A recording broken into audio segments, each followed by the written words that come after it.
আনোর প্রত্যয়। ফিফা র্যাঙ্কিংয়ে 5 ধাপ পিছিয়ে 190-এ বাংলাদেশ। শীর্ষস্থান ধরে রেখেছে লিওনেল মেসির আর্জেন্টিনা, দ্বিতীয় ও তৃতীয় স্থানে যথাক্রমে ব্রাজিল, জার্মানি। সংবর্ধনা দেয়া হলো সাফ নারী চ্যাম্পিয়নশিপে রানার্স আপ বাংলাদেশ ফুটবল দলকে।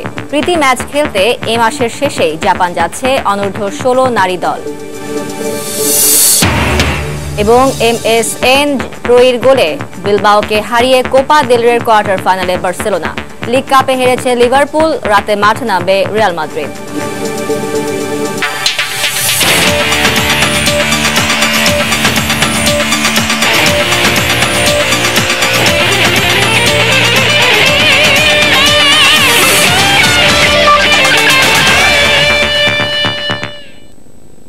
মাঠের বাইরে বিশ্বের নানা প্রান্তের খেলাধুলার খবর নিয়ে আমাদের নিয়মিত আয়োজন খেলার সময়। আর এই আয়োজনে আপনাদের সঙ্গে আছি আমি Farzana Mumu. Bangladesh New Zealand test series প্রসঙ্গ।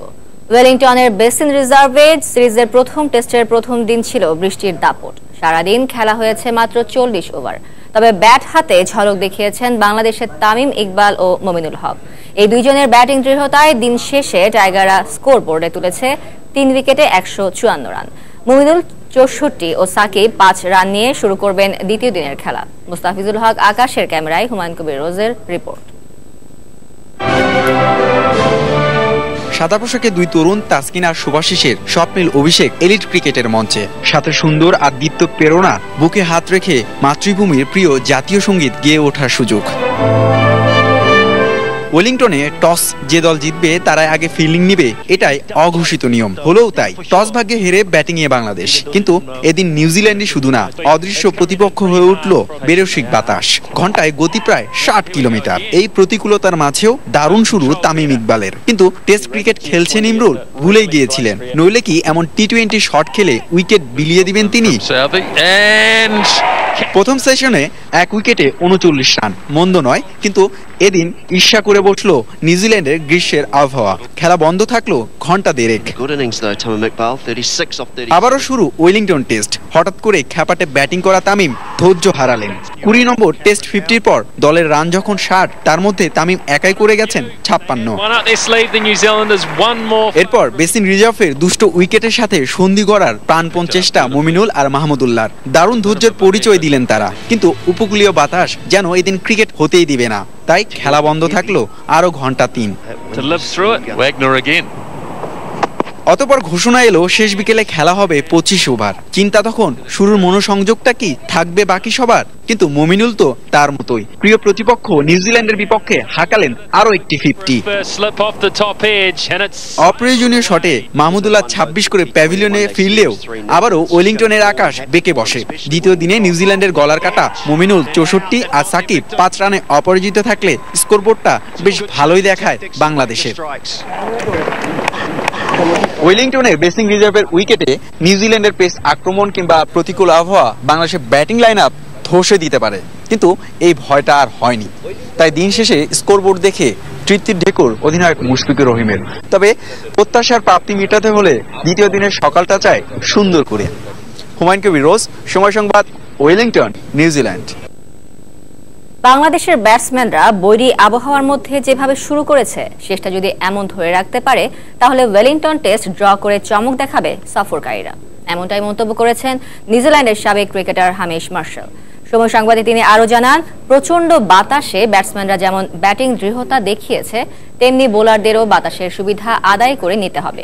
নিউজিল্যান্ড থেকে হুমায়ুন কবির রোজের আরো একটি রিপোর্ট। ওয়েলিংটনে এর আগে 2 বার টেস্ট খেলে 2 বারই ইনিংস ব্যবধানে হেরেছে বাংলাদেশ। শুধু বাংলাদেশই না, ওয়েলিংটনের উইকেটে বিশ্বের পরাশক্তি দলগুলো ঠিকভাবে টেস্টে দাঁড়াতেই পারে না, কারণ প্রচন্ড বাতাস আর সবুজ উইকেটে স্বাগতিক পেসারদের দাপট। 8 বছর পর বাংলাদেশের ব্যাটসম্যানদের ওয়েলিংটনে যেভাবে শুরু করেছেন, তাতে করে দারুণ মুগ্ধ নিউজিল্যান্ডের সাবেক ক্রিকেটার হামিশ মার্শাল। উপমহাদেশের উইকেটের তুলনায় বেসিন রিজার্ভে অনেক ঘাস থাকে। এছাড়া প্রচন্ড বাতাসও প্রতিকূল পরিবেশ সৃষ্টি করে। এত বৈরী আবহাওয়ার মধ্যে বাংলাদেশের ব্যাটসম্যানরা শুরুটা ভালো করেছে। এভাবে শেষ পর্যন্ত খেলতে পারলে ড্র করে চমক দিতে পারে টাইগাররা। টিম সাউদি ট্রেন্ট বোল্টদের নিয়ে নিউজিল্যান্ডের পেস ব্যাটারি বেশ সমৃদ্ধ। আর বাংলাদেশের পেস আক্রমণে থাকা 3 জনের মধ্যে শুধু কামরুল ইসলাম রাব্বি খেলেছেন মাত্র 2টি টেস্ট। তারপরও তারুণ্য নির্ভর এই পেস আক্রমণের প্রশংসায় হামিশ। হ্যাঁ, তোমার কথা ঠিক। অনভিজ্ঞ পেস অ্যাটাক বাংলাদেশের, কিন্তু তাসকিন সীমিত ওভারের ক্রিকেটে প্রমাণ করেছে সে দারুণ। তাই এই তারুণ্য নির্ভর পেস আক্রমণ বাংলাদেশকে এগিয়ে নিতে পারে, কারণ তাদের মাঝে ভালো করার তাড়া আছে। এখনো নিউজিল্যান্ডের মাটিতে টাইগাররা জয় না পেলেও মুশফিকের দল নিয়ে অকুণ্ঠ প্রশংসা হামিশের মুখে। গেল কয়েক বছরে বাংলাদেশের উন্নতি চোখে পড়ার মতো। শুধু ওয়ানডে নয়, টেস্টেও উন্নতির গ্রাফ দারুণ। এই ধারাবাহিকতা বাংলাদেশকে ধরে রাখতে হবে। 10 বছর আগে নিউজিল্যান্ডের জার্সি গায়ে যমজ ভাই James marshal R Hamish মার্শালের batting দর্শন বাংলাদেশের ক্রিকেট সমর্থকদের মনে জায়গা করে নেয়। তাই টাইগার সমর্থকদের শুভকামনা মার্শালের। হুমায়ুন কবির রোজ, সময় সংবাদ, ওয়েলিংটন, নিউজিল্যান্ড। ওয়েলিংটনে বৃষ্টিবিঘ্নিত প্রথম টেস্টের প্রথম দিনটা মোটামুটি ভালোই কেটেছে বাংলাদেশের। শক্তিশালী প্রতিপক্ষের চেয়েও সফরকারীদের জন্য বড় বাধা প্রতিকূল কন্ডিশন। তীব্র বাতাস আর ঠান্ডায় নিজেদের স্বাভাবিক পারফরমেন্স ধরে রাখতে সমস্যা হচ্ছে ব্যাটসম্যানদের। তবুও দ্বিতীয় দিন সব বাধা অতিক্রম করে সেরাটা দিতে পারলে প্রথম ইনিংসে ভালো সংগ্রহ করতে পারবে টাইগাররা, এমনটাই জানান ওপেনার তামিম ইকবাল। সেই সঙ্গে প্রথম দিন শেষে সংবাদ সম্মেলনে মুমিনুলের পারফরমেন্সের প্রশংসাও করেন তামিম। প্রথম ঘন্টাটাই খুব ইম্পর্টেন্ট হবে, বিকজ আমরা যদি যেভাবে আমরা ব্যাটিং করতেছি, যেভাবে মুমিনুল ব্যাটিং করতেছে, ও যদি ক্যারি করতে পারো, একটা বড় ইনিংস খেলতে পারে, তাহলে অবশ্যই আমরা একটা আপার হ্যান্ডে চলে যাবো। একটা সময় ব্যাটিং করতেছেন, আপনাকে মনে হচ্ছে একজন পিছন থেকে টানতেছে আপনাকে, এরকম ধরনের ফিলিং আর কি, কারণ খুব হেভি বাতাস, আপনারা সবাই ফিল করতে পারছেন। যে কন্ডিশন ছিল, ওভারকাস্ট কন্ডিশন ছিল, গ্রিন উইকেট ছিল, ওই সব দিক থেকে চিন্তা করতে চাইলে আমার কাছে মনে হয় we handle them pretty well. দেখছেন খেলার সময়। যখন কোন স্ট্রং টিমের সঙ্গে খেলবি, তখন তোরা রূপপুর জুনিয়র ক্রিকেট ক্লাব না, তোরাই বাংলাদেশ।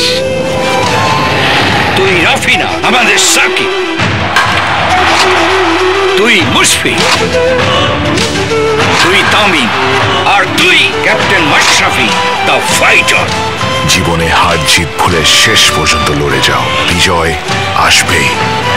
রবি। এবার বাংলাদেশ দক্ষিণ আফ্রিকা নারী ওয়ানডে সিরিজ প্রসঙ্গ। 5 ম্যাচ সিরিজের প্রথম ওয়ানডেতে 86 রানের বড় ব্যবধানে হারল বাংলাদেশ। কক্সবাজার শেখ কামাল আন্তর্জাতিক স্টেডিয়ামে টস হেরে প্রথমে ব্যাটিংয়ে নেমে লিজেলে লি, স্টেইন ও ডু পেরেজের 50-তে 3 উইকেটে 251 রানের চ্যালেঞ্জিং স্কোর দাঁড় করায় দক্ষিণ আফ্রিকা। তবে বোলিং ও ফিল্ডিংয়ে ব্যর্থতার পর ব্যাটিংয়েও প্রত্যাশা অনুযায়ী খেলতে পারেনি রোমানারা। নিগার সুলতানার 50 সত্ত্বেও 6 উইকেটে মাত্র 165 রান তুলতে সক্ষম হয় বাংলাদেশ।